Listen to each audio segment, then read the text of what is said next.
Some, 26 May 2025. My 5 minutes of fame comes to you from Sri Lanka, Colombo. And I'm gonna try to translate this into a Somali for my Somali folks, the AI. But what grabbed my attention as I was traveling in this region was a clip from Somalia. And it's about a young Somali entrepreneur trying to get a well going, or actually to dig a well somewhere in central Somalia, I guess. What makes this story interesting is apparently she couldn't, I don't know her, just relying on the social media, which I shouldn't. But nevertheless, the story highlights the source of problem or what makes Somalia unworkable. If this story is true, and based on the few people I spoke to, it seems to be true. The story goes like this.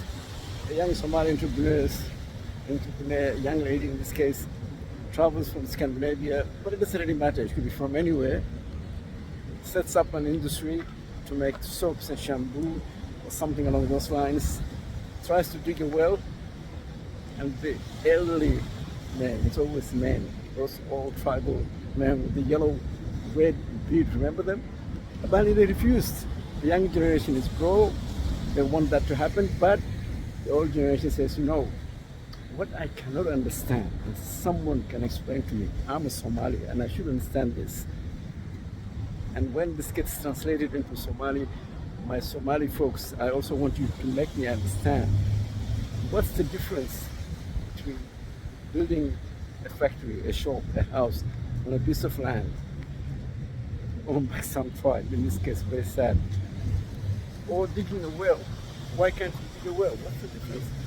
Apparently there is a difference. I need to go back to my law books because it doesn't make sense to me. In fact, it doesn't make sense at all.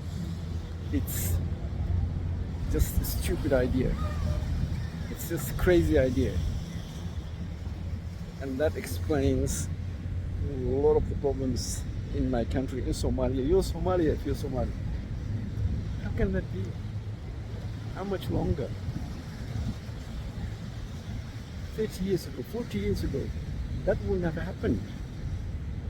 Does that mean we went backwards? Apparently so.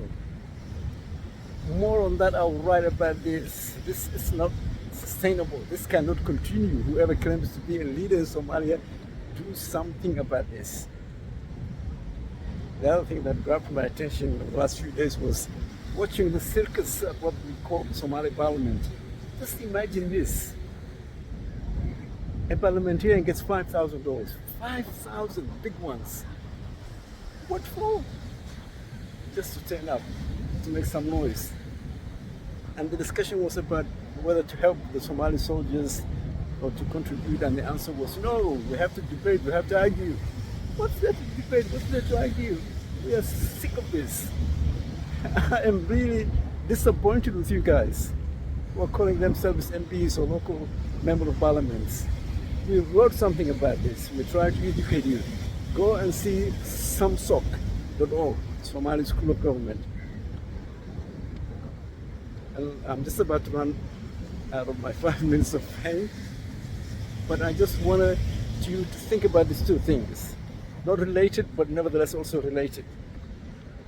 One about someone trying to help and can't help. A young lady from Scandinavia in this case, and the so-called Heldiban, the source of all problems in Somalia. I'll leave you there. Mohammed, greetings from Sri Lanka. A country, by the way, that went through the same problem we went through. They had violence, they had terrorism, they had tribal wars, what have you, but they moved on. They solved all those problems. How did they do it? That's why I'm here. I want to learn about this and share with you. In the meantime, I want to leave you in this, Mohammed. In Somali version, I'll send you that as well. Take care.